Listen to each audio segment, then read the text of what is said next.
5 fevral eng çoğ toqunuşlardan biri bo'lgan partizanlik urushlarining birisi bo'lgan Xitoy askarlari bilan rasmiy birma-bir urushgan shu Xudyar yuzi to'qinish haqida to'xtalsam qanday Tamam. Tamam. Baya Tursun Salay haqida, mana bu qahramonimiz haqida degan. Bu Tursun Salay Xudyar yuzi to'qinishiningki bosh qahramoni Muhammad bu Xudyar yuzi to'qinishini so'zlab bo'lgandan keyin men uchun to'qinish qo'ydiman. Uchun to'qinishida shahid bo'lgan birdan bir qahramonimiz kelgusida qabrlarni qatirdigan mahallalarning, maktablarning hamma yerning ismlarini shu Tursun Salayning ismini qo'yishga tegishli bo'lgan bir qahramonimiz haqida to'xtalman. Bu Tursun Salay Xudyar yuzi to'qinishiningki bosh qahramoni bo'lish bilan birga o'zi naq shahid bo'lgan o'rin uchun to'qinishida. Men Xudyar yuzi to'qinishini so'zlab bo'lgandan keyin uchun to'qinishi qo'ydim. Shu chaqda Tursun Salayning rasmini chiqarsangiz bo'ldi. Hozir Hammadniki agar chiqarib qo'ymasangiz rasmini chiqarib qo'ysangiz bo'ldi. Hammad Muhammad 1974-yili G'o'lji shahrining Kepak yuzida tug'ilgan. 1983-yil 9 yosh vaqtida Turpanning Qarag'o'ji yilsidagi Shohi Mardan domillardan diniy dars olgan. Bu Hammadning ovozi nihoyat chiroyli bo'lib, bu Hammad shu Bulbul qarim deb nom olgan. 10 yosh vaqtlarida 10 yosh, 11-12 yosh vaqtlarida Turpanda o'qishni bitirib kelgandan keyin G'o'lji shahriniki Baytulloh masjidida Hammad qarim deb nom ilib, shu Baytulloh masjidida xutbada turib, ro'z Ramazon kunlarida shundoq Qur'on tilovat qilgan shu yishining 10 necha yosh bo'lganiga qaramay G'o'lji xalqi bu Hammadni Bulbul qarim deb shundoq hurmat qiladigan bo'lgan. Bu Hammad kitobimda tafsili to'xtalgan Hammadning hayoti haqida, partizanlik urushlari haqida, buningki tarbiyalanish haqida to'xtalgan. Bu hozir vaqt munosabati bilan Hammadningki hayoti haqida bu yerda jiq to'xtalmayman. Hammad oxirgi 20 necha yosh 5 fevral G'o'lji namoyishi bo'lishdan ozroq burungi deyman. O'rta Osiyoga chiqib, O'rta Osiyodan Misrga berib, Misrda qurolliq mashq qilishlarga qatnashgan. Vatanning xalqining taqdirini qurolliq bir yo'l orqali qutqizmasi bo'lmaydiganligini. Chunki Xitoyning qo'lida qurol bor, qurol bu Uyg'urlarning qo'lida hech nima yo'q.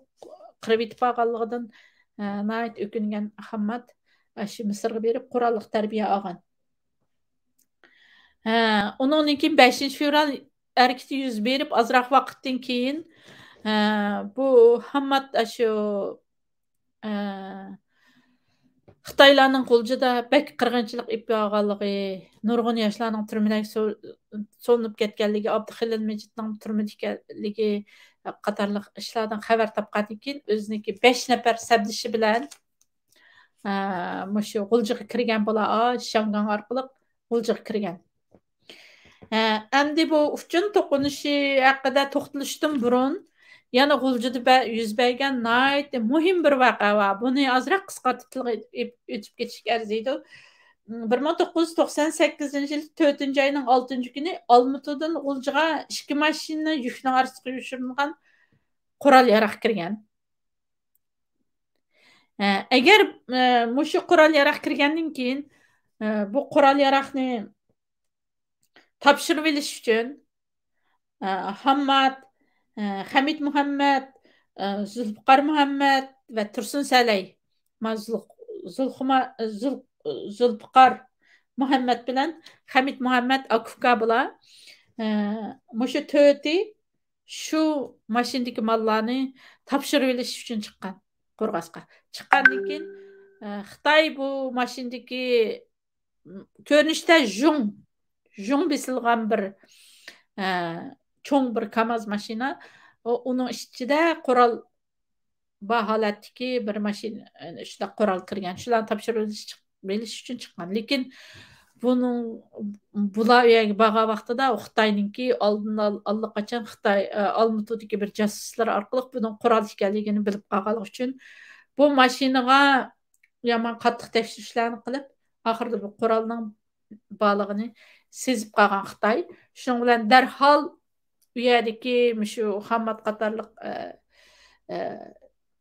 Uyg'ur mustaqillik jangchilarimizning uchur yetkazuvchi kishilari bu mashinadagi qurolning sezilib qolganligi Xitoy tarafidan sezilib qolganligini ma'lum qilgan.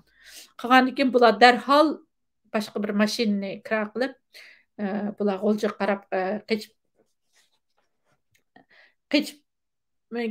kelganda g'o'ljaga qarab qo'rg'asdan g'o'ljaga qarab yo'lga chiqqan.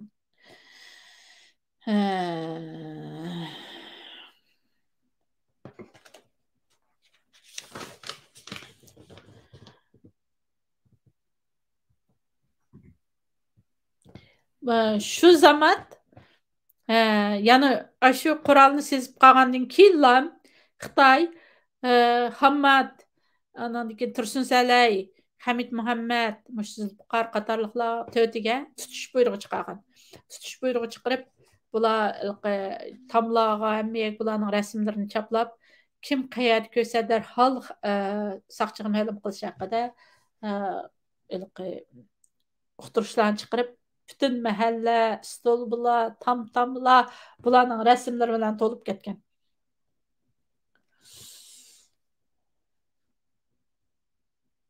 Endi shu chog'da Zulfiqar boshqa yo'nalishga qarab ketib qolgan, lekin Tursun Salay, Hamid Muhammad, undan keyin Hammad uchi yana bir bularga İlyas Nurdun degan bir balim qo'shilgan. Bular birlikda G'o'lji noyasining Xudyar yuz yezisidagi Teyip ismlik bir og'aynisning uyiga yoshirinib olgan. Bu to'rti qo'rg'osga qochib kelganki, asli bular G'o'ljiga kirmoqchi bo'lib nim qilganda shu birdamning ichida Xitoy amiyaga rasmlarini choplab tutish buyrug'i chiqarib o'tganligi uchun bular shu Xudyar yuz yezisidagi Teyip ismlik og'aynisning uyiga yoshiringan. Bular 4. ayning 18. kuni bular o'zlari yoshiringan shu chog'da 4. ayning 6-si qochgan bo'lsa, 4. ayning 18. kuni 12 kun o'tgandan keyin bular shu yoshirinib olgan uyning yendagi masjidga sham namozi o'qig'ini chiqdi bular. Hamad jamiga kiriblam chapinini mushtaq qo'ziqqa isib qo'yish uchun mushtaqil nima qilgan vaqtida Hammadning yonchig'idagi tapancha taqqida qilib turukka tegib ketganda, turuk tegib ketgandan keyin bundan gumon qilgan jamining shu ma'zini soqchiga ma'lum qilib qo'ydi ekan. Yana bu partizanlarning orasiga shu jarayonda G'o'lji noyasininki yuqorqi Kipak yuzi yezisidagi Mamtirin ismli bir partizan qo'shildi ekan.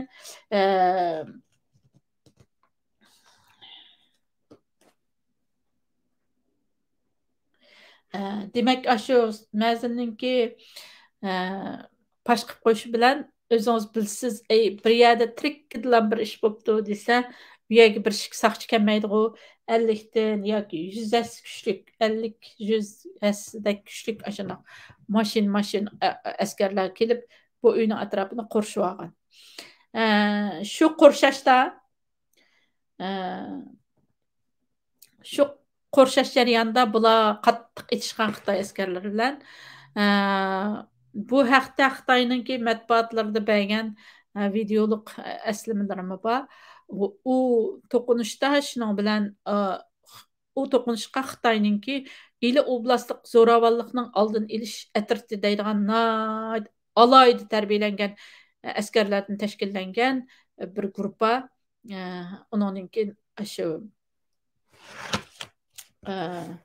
nima deb qo'yamiz, il oblast saqçınınki başlığıdan tatib muavinigacha hammasi chiqdi. Uning ichidan Longfei degan Longfeining rasmini chiqarsangiz bo'ldi. Longfei degan bu ishkirdan yo'tkab ekangan, butun hayotini askarlik bilan o'tkazgan.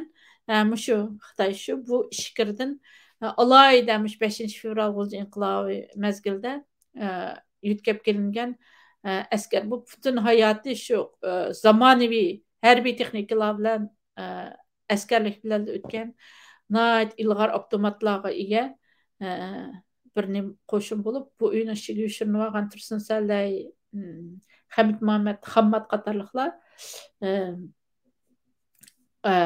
shuning bilan bu yerda bir qattiq to'qinish yuz berdi. To'qinish yuz bergandan keyin Hammad bu Longfei degan Xitoyni itib o'tirdi o'shada. Hammad o'zi 23 yosh shu chaqda. 23 yoshlik bir bola. Longfeyni o'tib o'tirib, bular undan keyin o'ng'ichi Xitoylar shu uyninki yoshiringan uyninki Nori Teyp degan bir bola bularni og'insi shu bolani o'tib o'tirib o'tdi. Onki bular qochdi Xitoy shu Tursun Sallay, Hamid Muhammad, yana bir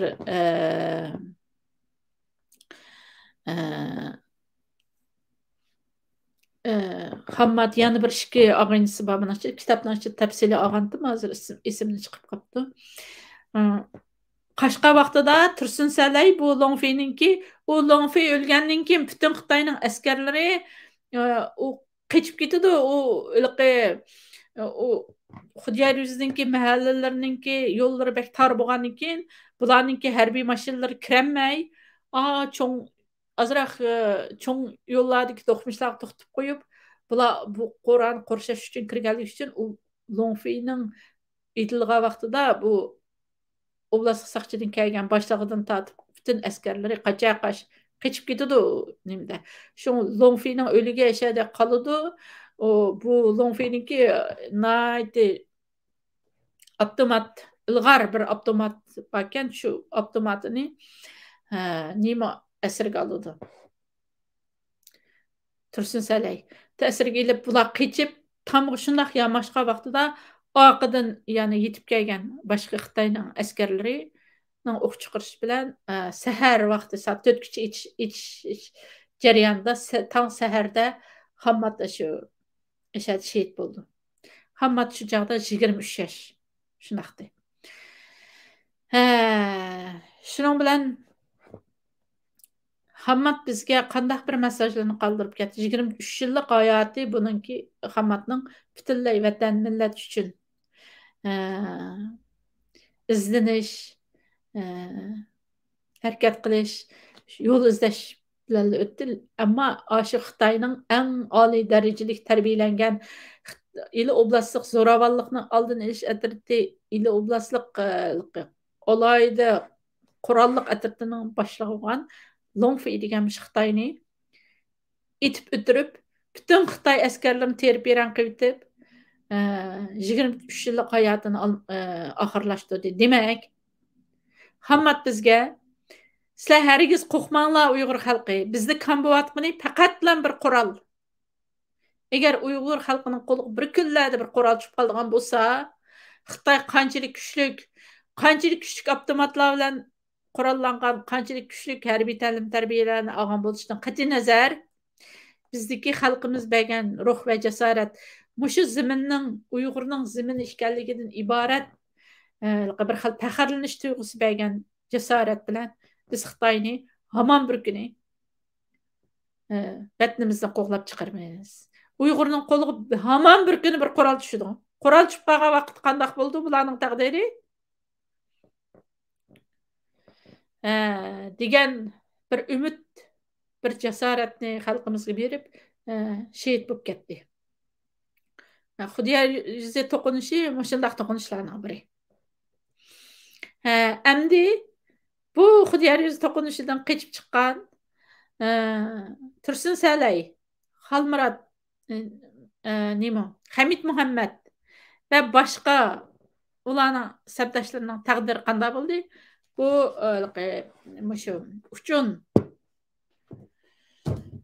uchun to'qinishida so'zlaymiz. Singlim, endi bu mushakaychilik savollaringiz bormi sizning? Hozir bu tarixiy vaqaliklarni anglab o'tirib, ruhiydin shundoq bek ta'sirlanib, shehid bo'lib ketgan chog'da yurgim jig'iti qilib qoldi. Siz shehid bo'lib ketganlik shu minut daqiqalarni tasvirlab berayotganingizda. Boshqa savollaringiz bormi? Xudoyor yuzi to'qinish haqida. Xudoyor yuzi to'qinish haqida asosan bular bizga nima qandoq bir uchurni qoldirib ketdi deganga men shuni so'ramoqchidim. O javobini elib bo'ldim. Qanchalik bir jangovar bir millat ekanligimizni yana bir qitim his qilgandek bo'ldim. Bizda kam bo'lgan narsa nima? Agar bizda qurol bor bo'lsa, bizning Uyg'ur qahramonlarimiz qanchalik darajada shu zamin uchun qanchalik darajada o'zining hayotini qurbon qilishga tayyor ekanligidek bir ruhni qoldirib ketib, o'zining yosh 23 yoshlik hayotini oxirlashtirgan qahramon shahidimiz. Shu 5-fevral G'ulji inqilobi qatnashgan shahidlar shu 98-yil 4-oyning 6-kuni Olmaotadan kirgan qurolning Xitoyning qo'liga tushib ketganligi uchun intayin puchilindi. Bek puchilindi. Agar shu qurollar shu vaqtga shu mökib yotgan partizanlik qo'lda quroli yo'q,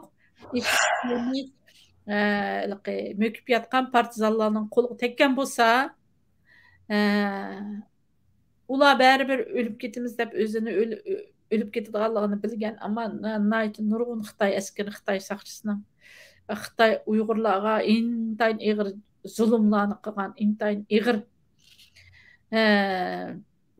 rezilliklarni qilgan Xitoy saqchilarining bekchiqini yetishiltib tugagan bo'ladi. Bu shu 98-yil 4-oyning 6-kuni Olmaotadan kirgan bir KAMAZ mashinasi jurnalistga kirgizilgan shu Qur'onning pashub qilishi bek puchlandirdi. 5-fevral shu haqida guvohlik bergan. Har qanday bir bilan so'zlashsam, mushu vaqadan bek puchlanib ketadi. Bu mushu bizning ichimizdagi xoinning dastidan pashub qolgan. Xoinning dastidan pashub qolgan. Agar mushu qurol partizanlarning qo'liga tekkan bo'lsa, hamda ba'zilar aytgan bu vaqalarni so'zlamaslik kerak, demaslik kerak, chunki oyoqda qolganlarga ig'ir oqibatlarni ib keldi deb. Men o'ylayman, qachongacha so'zlamaymiz. Qachongacha so'zlamaymiz. So'zlash kerak. 25 yil vaqt o'tib ketdi, mana so'zlamaymiz deb 25 yilgacha, 24 yil, 25 yilgacha mushundaq cho'nqirg'inchilik haqida bir parcha bir kitobni yozilmadi. Oxiri andan keyin saqlab shu shuning ichidagi qahramonlar, shu partizanlik harakatlarida qatnashgan kishilarimiz yozamdiki deb saqlab o'tirib oxirida buni yozdik. Yozsaqmi yana bu haqida gapirma. Qachongacha gapirmaymiz? Masalan, qachongacha? Endi pichoq so'ngiga yetib, Xitoy qirg'inchiligini qilib, Uyg'urlarni jazo lageriga solab bo'lgandimi, gapirmay o'tiramdik. So'zlash kerak, yozish kerak. Yana bir his qilgan nuqtam nima bo'ldi desangiz, bugungi suhbat